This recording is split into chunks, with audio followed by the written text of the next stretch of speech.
Assalamualaikum warahmatullahi wabarakatuh.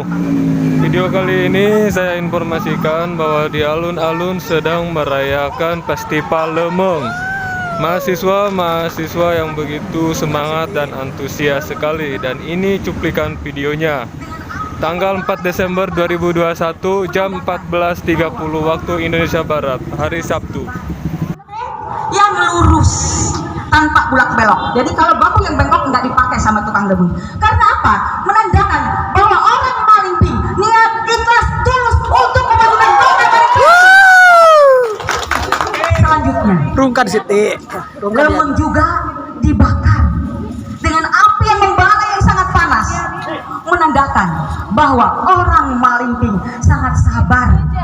Dia itu